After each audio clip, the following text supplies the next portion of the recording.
There we go. So now that really is our monitor that Oh, we're okay, talking cool. to. But you'll want to make sure to look at the lens. So, okay, Perfect. Oh, how did we start this again? that's a good idea. How did we, that's right, I said, We hey, just, Mustang Naz. yep, That's right. All yep, right, I'm ready. yep. Hey, Mustang Naz. What up? I'm Pastor Noah, I'm Pastor BJ. and we're trying out something a little bit different today. Yeah, we've only done this one time before, but our microphones weren't working. So technically, it didn't exist.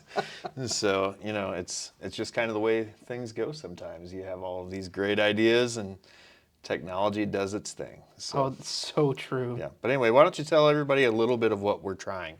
Yeah, so I've noticed that like sometimes when we listen to sermons on Sunday mornings, it can just be in one ear and out the other. Yep. So I had this idea that I've noticed other churches doing where they recap the sermon. Yeah, kind of like they have the pastor tell the message on Sunday, and then they have people trying to figure out what the pastor said on Monday. It's or your own whatever day little we get dropped. commentary track to the sermon. Yeah, it's like where if we were a DVDs are those round discs, kids, that they had when I was your age. But then they would have commentary sections where people would talk about kind of the behind the scenes part of the movie. This is right? the director's commentary, Yes. the thing that I love. So, but yeah, that's kind of what we're going to be trying for a little bit. We're going to see how this goes. If you guys like the show, if you listen to it, if you watch it, we're going to try to offer it on a few different platforms and just give you something a little bit different as we think about the messages that we have at Mustang Naz. So hang in there and enjoy the show. So the sermon series that we're in right now is called Common Ground, and as we were kind of developing that with Pastor Nate, one of the main reasons for that is the world's a little crazy. Not sure if you've noticed that. Yeah. But people are just seemingly really polarized right now, and that happens cyclically throughout time. But as Wesleyans and as Nazarenes, because in case you don't know the heritage of the Church of the Nazarene, we are in the family tree of the church through the Anglican movement and the Methodist movement. We're also a bit Pentecostal, but really one of the founding voices of our particular denomination here in America and around the world, because we're in 160 something global Yeah. regions. But really, our theological work has been mostly done around John Wesley and then some others. But he always talked about being a person of a third way or a middle road and that sort of thing. And the reason for that is kind of practical. We just happen to believe that in the midst of all of the chaos and opinions of the world, most people generally do have the ability to find common ground, not on all issues, but on most issues where it's like, how do we work together and move forward? And so in a time where it feels like everybody's polarized, we also see Jesus doing the same thing, where he draws a lot of eclectic people to himself. He transforms their lives, and then they go and they live out this kingdom life. So that's kind of where this series came from. But what are some of your thoughts, Noah, on the topic of common ground in fall of 2024? I was going to say, you reminded me of, there's a quote, I have it actually written at the top of my page. I don't know who it is attributed to, Yeah. but it's that quote where in essentials, unity, in non-essentials, liberty, but in all things, charity. Yeah. Do you know, who's that, what does that come from? So the first person that I was told said that was Phineas Brzee, Okay, who that's is what the I thought. founder of the Church of the Nazarene. However, I've also been told that John Wesley said that, which would make sense because Brzee was a student of Wesley, like not directly, but through all of that, to where it's like, oh, we get our spiritual heritage through these spiritual fathers. It would make sense that their wisdom is passed down through Yeah. the spiritual children, and that would be you and me and whoever we influence. God help them. But no, that's the first Yeah. thing I thought of. As I was re-listening to the sermon today, even I kept thinking of that, like that idea, that concept, to be people of common ground. In essentials, Yeah. we need to be unified. In non-essentials, we have liberty. Yeah. Hmm. But in all things, charity. Yeah. Hmm. That I think that's a beautiful sentiment to set up this conversation that we're going to have. And if you didn't get a chance to hear the sermon, you can go back and watch it on Facebook, or you can go back and YouTube YouTube. and mustangnaz.org/media Oh for yeah, our all of on-demand the library. above. But if you didn't get a chance and you don't think you're going to go back, we're going to be in Matthew 18 specifically with our conversation. And it's Matthew 18, Why don't you go and read it for us? 15, yeah, 15 through 20. And I'll read it for you. Noah's more prepared in that way. He brought the actual Lord's sword because he stays strapped. So. Oh, yeah. Oh, all right. Hear the word of the Lord. If your brother or sister sins, go and point out their fault just between the two of you. If they listen to you, you have won them over. But if they will not listen, take one or two others along, so that every matter may be established by the testimony of 2 or 3 witnesses. If they still refuse to listen, tell it to the church. And if they refuse to listen even to the church, treat them as you would a pagan or a tax collector. So like your best buddy. It's like your best buddy.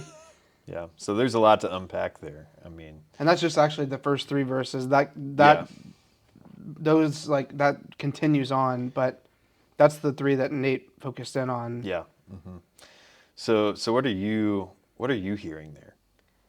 Let's we talk as a staff about Matthew 18 Yep. all the time, just in having hard conversations and leading healing conversations, as that like does become a part of our job most of the time. Yeah. In a lot of ways, it is like at the forefront of our job. Yeah. And leading those conversations, stepping into those conversations, is always Matthew 18 has been brought up since I've been on staff here. Yeah. That is how Nate leads conversations. Yeah. He's like, well, did you talk to that person? Yeah. Well, and there's a caveat to that. When you're in a disagreement or when you have a problem with somebody, how you approach that person matters. Yeah. Like if you just run up and like are yelling at them and that sort of thing, like before they even know, like they just said, "Hey, good morning," and you're like, "You're the worst." Like maybe not that approach, but it's like, because we also want to be sure that we're the people, like Jesus tells a story about, make sure that you've removed the plank from your own eye before I try to get the speck out of yours. Well, And that's so, in our first recording we talked about Yeah. like famous beefs, yeah. and like we are like as representations of the body of Christ. Yeah. We are not, and I'm not talking about their faith specifically, but we're not Kendrick and Drake. No. We're not putting No. each other out on Front Street and No. airing Yep. all of our dirty laundry with each other. We are called to be people that discuss that in coffee conversations. Yeah. We have a conversation like, "Hey, this impacted me this way. Did you realize that? What did I do that maybe impacted you that way?" And we have like a civil, adult, mature conversation is generally what the goal is. Now, granted, from experience, I've had plenty of conversations where I've tried that and my words weren't heard, and others have had plenty of conversations with me where I didn't hear their words. So, the next step that Jesus says is to bring someone trusted to come and help with, like, "Hey, did you guys see, like, let's mediate this thing." And that's the part that I think that kind of blew my mind. I read this several times, Yeah. but when Nate mentioned, when he said, and that's bringing people with you, is not rallying sides on Yeah. either like side of the opinion. Yep. It's rallying people that care for both parties. Yeah, if you can find the most neutral person you can find, that's generally the exact person that you need to be talking to, Yeah. as somebody who loves to be right. So, I also enjoy being wrong, because a lot of times I can be like, "Well, I was wrong, I learned something," but and I'm wrong more than I'm right. I could insert a classic, middle-aged man joke there, but I won't, because Yeah, let's just keep rolling before I dig. No, but that's I don't know that this passage every time I read it, I think more and more it's about dealing with. I mean, it's in the NIV. It is labeled as dealing with sin in the church, Yeah, and like having honest yeah, conversations is is hard, but yep, honest conversations, as Nate said, is the heartbeat of the gospel. yeah. Because we're not meant to be at odds with each other, and hopefully, um, as we're following Christ, and as others are following Christ, hopefully we're hearing the same vision Yeah, from God, where God is helping us work together and that sort of thing. Because we have a very important purpose as a local church, and that's that there are people in the world who do not know who Jesus is, who are distant from him, and whether or not they come to know and have a saving faith in Jesus has an eternal consequence. And so that gives us real um, urgency to make sure that the gospel is not only preached well but lived well. Because the old phrase that's often attributed to Saint Francis of Assisi is, preach the gospel at all times, use words if necessary. We don't yeah, actually know where that phrase came from, but it's usually Saint Francis is who gets the first cred for that. Because and then like after we've had that sort of thing, we've got structures in place to where it's like, how do we have this disagreement in a way that it's like, all right, we're going to take it to the church, we're going to pray about it, and then we're going to move forward the way that God directs us to. And when we're at our best, hopefully, if we've done step one, and this is what I think Jesus is really actually trying to tell us, if we do step one well, we probably don't have to always get to step two. Sometimes we do. And maybe if we do steps one and two well, hopefully we won't have to get to step three. And granted, there are reasons why he gave this process. There's reasons why we've had a manual for our church for so long. Because like anytime you get people together, people, including us, are the problem. Generally, yeah, it's like I've never met a problem that a person was not the cause and the solution to. So, and often I'm both the cause and the solution to all of my own problems, and it's about personal accountability and growth and that sort of thing. And I think that's one of the things that's really important for us is, you know, if there's something that we can fix and we can change, we should probably try to do that. yeah. And so, because another illustration that Nate's been using a lot lately is about building bridges, and we've been kind of in this weird culture since 2020, and we had a dry run at this, but our audio was weird. I can see it metering on the monitor, so we should still be Oh okay. yeah, But we've been in this just weird headspace, and it was even before the lockdown of COVID, where just people kind of were starting to isolate in their own opinions and their little subcommittees. And I have my people who like this, and we're gonna just do life together and not really interact with people who think and feel and believe differently than we do. Then COVID happened, and we were all like put into crazy mode. Um, with apologies for calling anything crazy mode, but we're all losing our mind right yeah. now. And so, um, talk a little bit about that, about like how do we become people that can build bridges in a world that has just gotten super isolated from each other? Well, I think Nate said it best when he talked about those political pundits that he met with, Yeah, both on the Democratic side and the Republican side, and he said that like they shared a common loss, yeah, and that loss was the community that they used to have in Washington, yeah, hmm, and where they would eat together, they would do life together, they would go to like their kids' baseball games, and yeah, like, and I think that like something that we have like forgotten or lost or just like in the shuffle of being people of 24/7 culture, like like have it your way, like yeah, Amazon 2-day shipping, I mean, I 1-day get shipping. frustrated if I don't have 2-day shipping. Yeah, 1-day like shipping, I'm hitting buy. It's all Prime of Day tomorrow, by the way. it is Prime Day tomorrow. We're so excited. Anyway, But sorry. like all of these things, like we've forgotten the power of this, Yeah, of sitting together and having a conversation. yeah, And I don't know, that's something that I I hope to see reclaimed. And on that note of bridges, I was thinking during our dry run that like I in our dry run I said that it feels sometimes like the bridge has been disintegrated and hmm there's but I don't think disintegrated was the right word. It is almost like we live in Oklahoma. yep, We have all seen construction. Can I get a witness? An a little amen. bit. Um, it's 15th Street shout out. 15th Street shout out. Whew.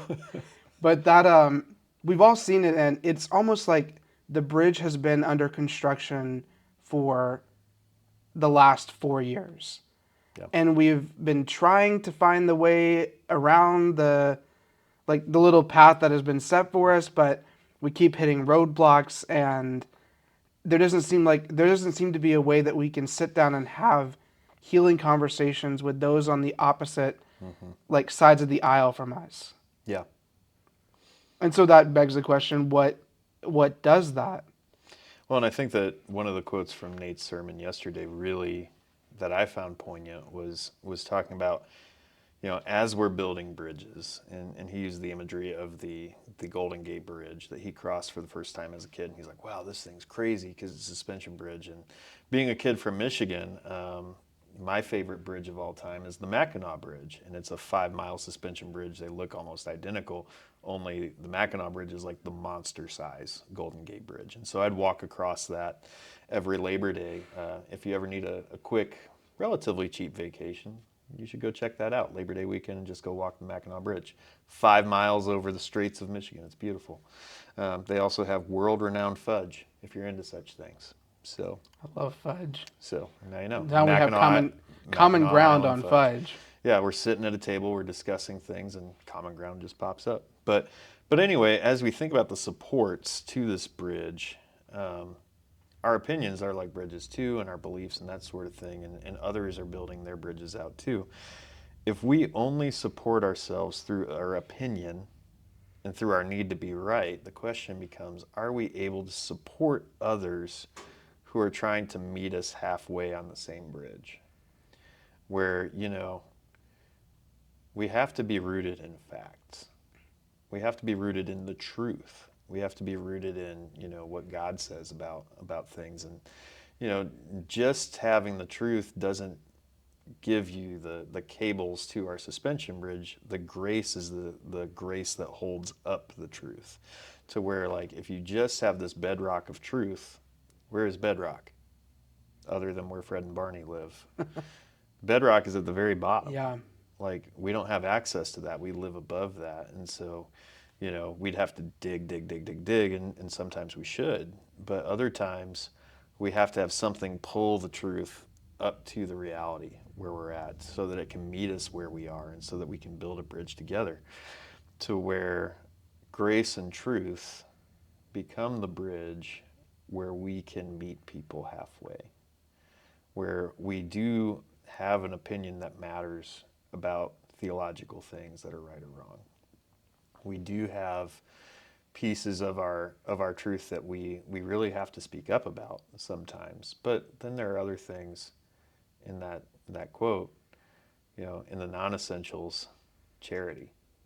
How do we allow grace to season those conversations so that when people are ready to experience the truth of the gospel, we've built enough trust, we've met them, a little bit more on their territory than on ours, so that we have change in the bank is the phrase I use all the time. Because when I was working at Shelter Road, we talked about all the time, every conversation you have, it's like a piggy bank with somebody. And every dime, nickel, penny that you put in gives you something that you can withdraw from.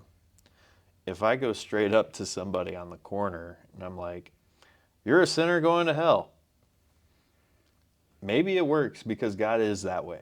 Like, there are times where Jesus just walks up and is like, yeah, this is what you did.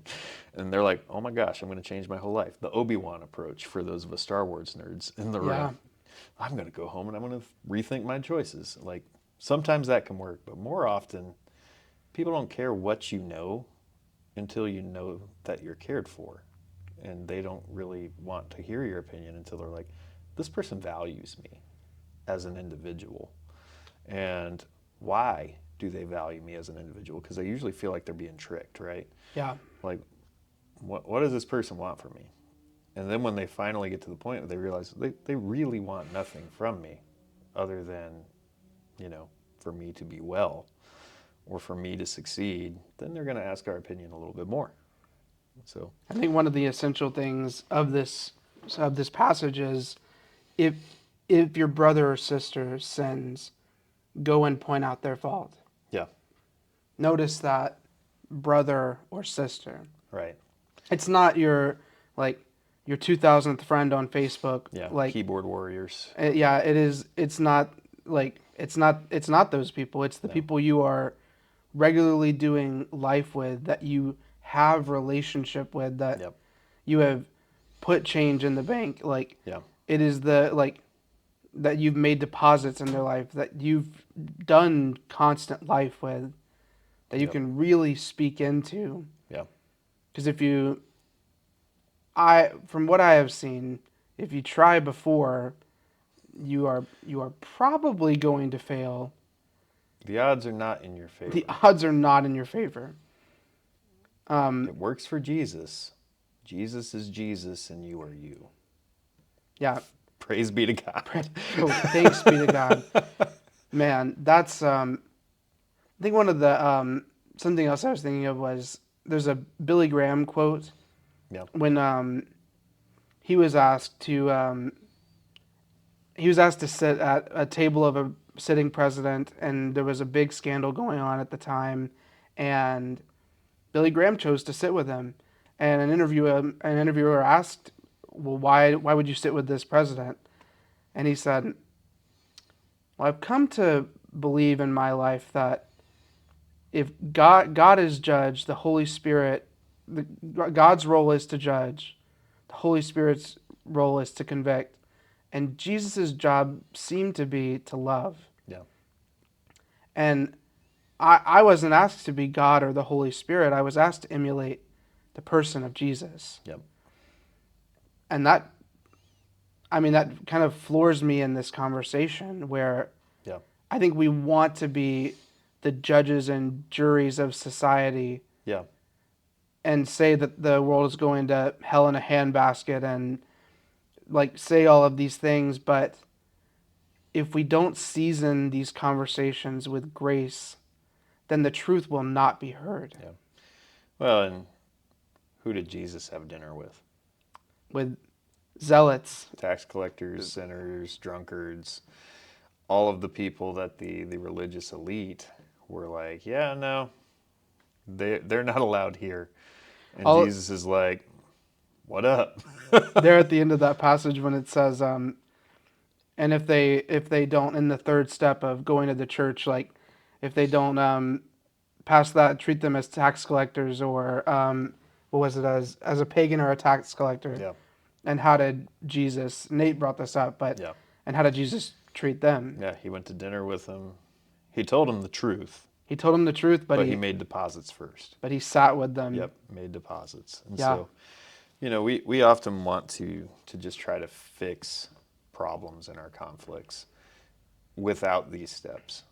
And so it can drive us nuts because it really takes maturing. And and there may be some people watching and listening like, oh, okay, BJ's sort of a bonus youth pastor. Noah is a youth pastor. What do they know about being mature? BJ's got a wall full of Nerf guns, and Noah I've got a spider in my office. Yeah, Noah's really into T-Swiz and Crocs. Like, what do these guys know man. about being mature? So true. So it's like, but what does it mean to you as somebody who is one of the spiritual leaders of our young people? What does it mean to you to teach young people how to progress in spiritual maturity? Like, what are some of the things that you look for? What are some benchmarks? Ooh, this is a You didn't know that question was coming. no, it's a deep one. Just trying to think for benchmarks for spiritual maturity. Yeah. Is what we're going for. Man, I think one of my starting points for students is trying to grasp this first. Yeah.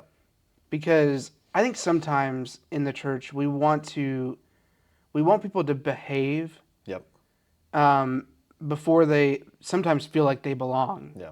We're like, all right, come here, but don't do this, don't do that, don't do that. And while that might be the truth that we know and that we're living like Yeah. into, they don't know that yet, and they haven't gone through the 10 years that you have. Yeah. And so saying, hey, you matter to me. Yep. You belong here. Yeah. I want you here. Yeah. Much like Jesus said, Matthew, you've been stealing out of the pockets of your neighbors for years, but I want you on my team. Yep. I'm going to tell you that what you've been doing is wrong, but we're going to have a relationship before that conversation takes place. Yep. What I want you to know first is that you matter to me and you matter to God. Yep. Yeah. Well, and sometimes we equate maturity with behavior, and they really are connected. But sometimes maturity is just knowing time and place. Yeah.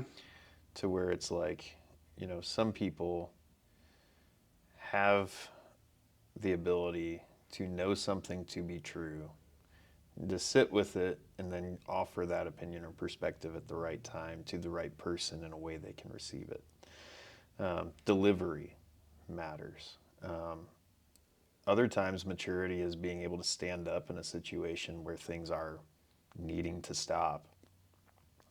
Maybe their peers are egging something on. That happens in youth group all the time, happens in the church all the time.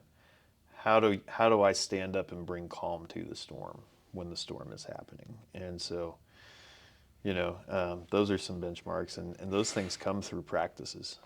Yeah. Because you can't give out of something that you don't already have. Mm-hmm. And so that's why we encourage kids to pray and think about the things that they're praying for. That's why we encourage people to spend the time that they do in the presence of God and ask Him to search and know, ask Him to reveal things to us. So, but maturity, instead of the practices, those are outcomes of maturity.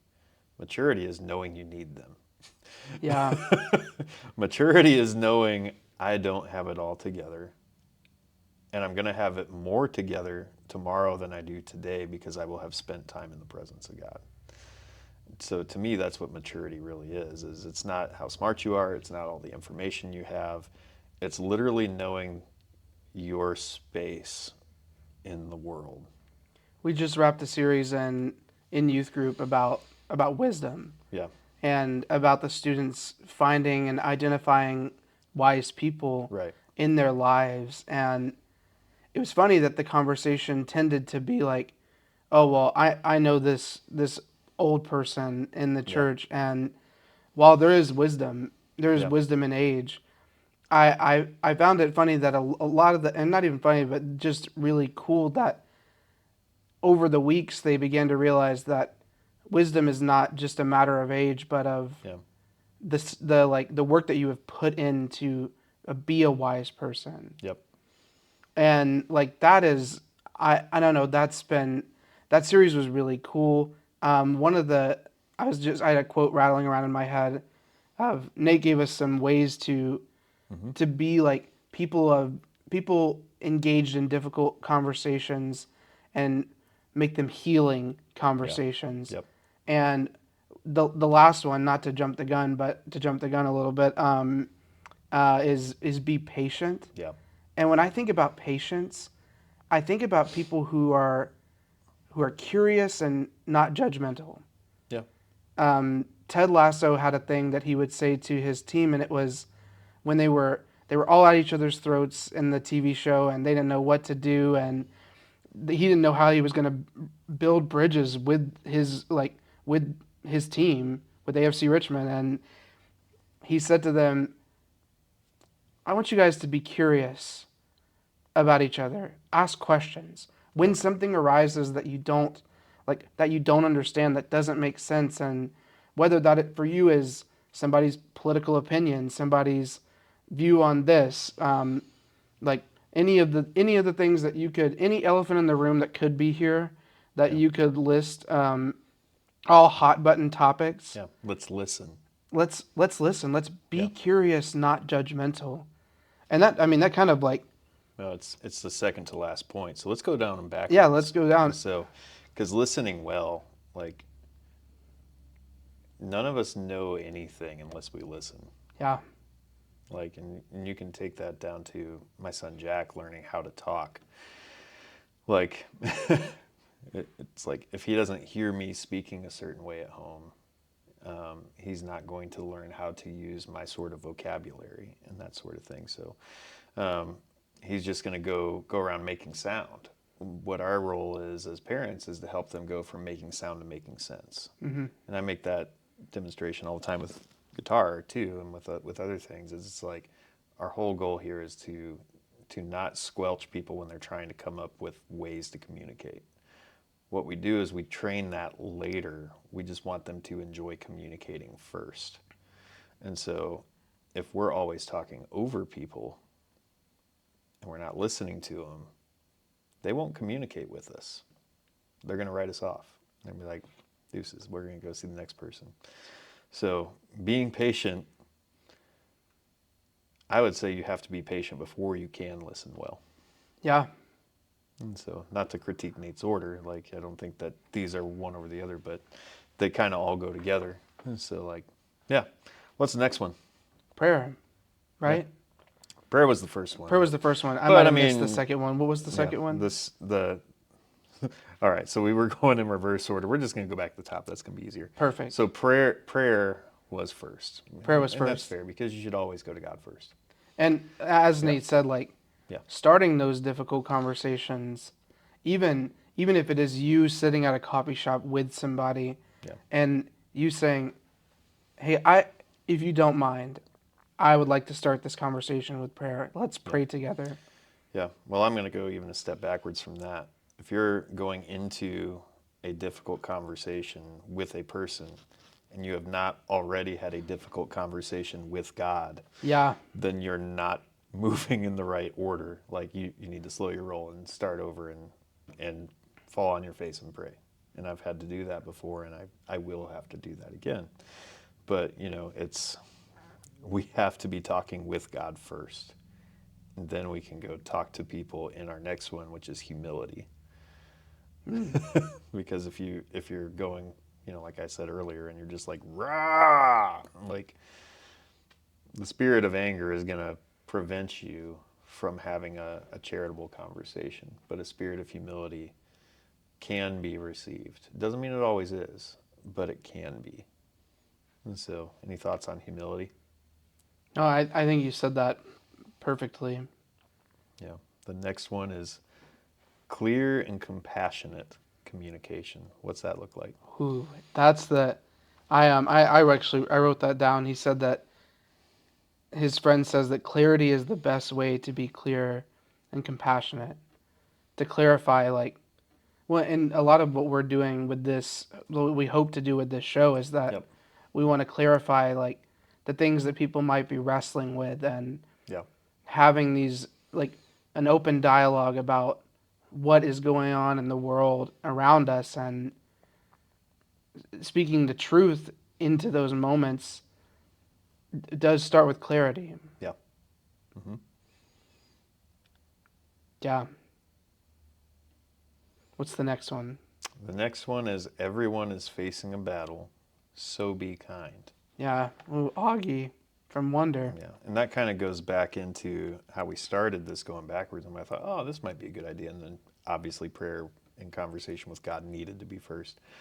But you have to be patient in order to listen well. And when you listen, people can let you know the battles that they're having. Otherwise, we're just working under our assumptions Yeah. and our predispositions. And it's like, well, this person's just this way, that way. And it's like, why don't we just hear what's actually going on? And I'm certainly guilty of that. It's football season. If anybody from Ohio is listening, then I'm a Michigan fan, and I already assume that not much good comes from Ohio, and Gen Z agrees with me. I'm just kidding. Axis actually had to print a retraction Did they about really? because there were people in Ohio that got offended that they were just defining that Gen Z is calling Ohio like lame. And so, you know, and the founder of Axis, it's actually kind of funny because he's like, for goodness sake, two of my favorite ice cream shops are in Ohio and my family lives there. Like, please listen to what I'm saying.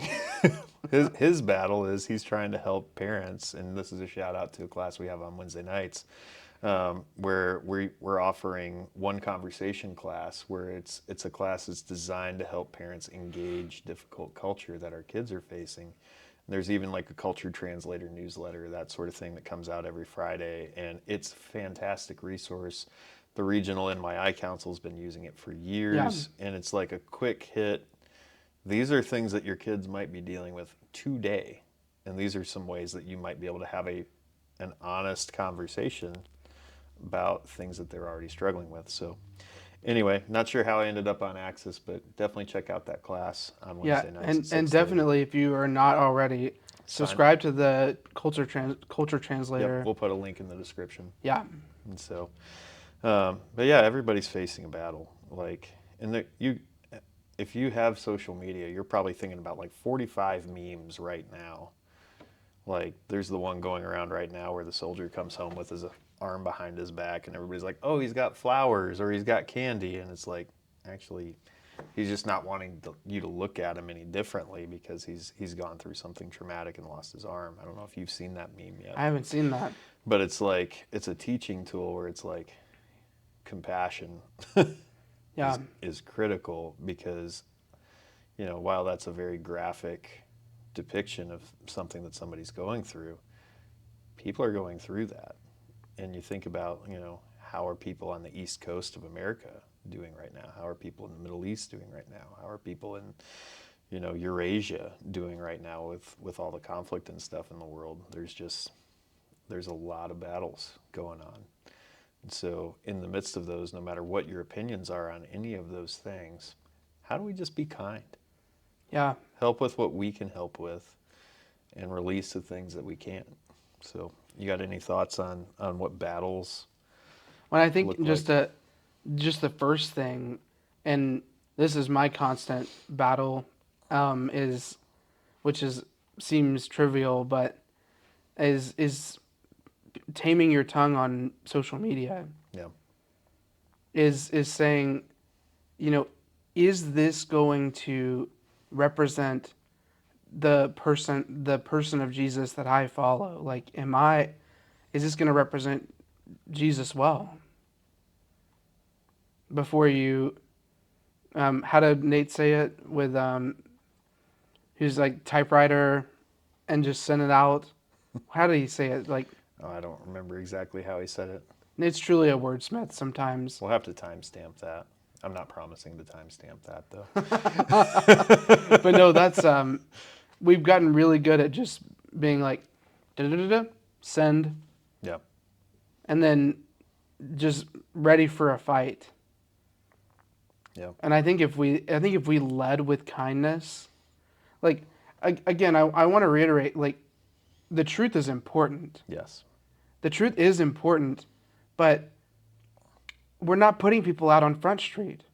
No. And Nobody is ever wooed to your side or especially to Jesus by your memes on Facebook or comments that are left under a thread of something that you might not disagree with or might agree with or disagree with. yeah. That's not how we win others to Jesus. Yeah. We win. Jesus is found in moments of coffee together, Yep. of breaking bread and saying, "Hey, I'm curious. What's your story?" Yeah. And we have to be okay with somebody saying, "Yeah, I'm just not ready to tell you that." Yeah. because the world is divided, the world is broken, and reconciliation takes time. And Ooh. so if we want to see people come to the place of understanding, we have to be willing to sit with them through the times where they don't understand. And we have to realize that's not our role. To go back to your Billy Graham quote, our role is to show love and compassion. You show love and compassion through telling the truth sometimes. But the reality is, if we don't do our part, God can still do his. And we are not the hope of the world. It doesn't matter if we're the one who tills the soil or waters the soil or harvests. We all have a role in reaching the world that is distant and separated from God and needs Jesus and needs to come to repentance. And we do believe those things strongly. But you catch more flies with honey than you do with vinegar. Actually, that's not true. Vinegar is a fly trap. That's a bad metaphor. But you get what I'm trying to say. Yeah. Maybe, yeah, I'm just going to let that one go, and maybe we'll edit that out. But you get more flies with honey than most other things because it's sweet, it's palatable, it's something that people enjoy. And so, realizing that we are not the ones who do the reconciling. Jesus is. We just get to be a part of what he's doing as we're obedient to him. So, and in that, releasing to the fact that God is always on time. Yeah. Is critical. So, yeah, it's been quite a wrap up. I don't actually know how long this one's gone. It's definitely out of our format of our other show, 10 Good Minutes. And this one, it kind of blends together because we've had 2 takes today, and Yeah. hopefully the audio and the video both work well for this in our glorious new studio. By new studio, we mean literally the same studio we've always had. I just painted a wall black, so it's nice to have a gallon of paint in the closet. That's awesome. So had to get a new roller, but Oh yeah. that's all right. And so, but yeah. So Noah, this experimental podcast. How do you feel about episode 1? I feel pretty good about it. Thanks if you made it all the way to the end of this episode. If you went down the rabbit hole with us. Yeah. Yeah. You listened to 2 yapping pastors. Yapping pastors. Yeah. Like that's I don't know. I think this is going to be a really cool time for us. Yeah. To understand each other and find these moments of truth. Yeah. Yeah. Cool. Well, thanks for tuning in today. We hope to see you next Sunday. We have services at 10:30 for worship service every week. We have all kinds of other things that you can find on our website, mustangnaz.org. Stay classy. See ya.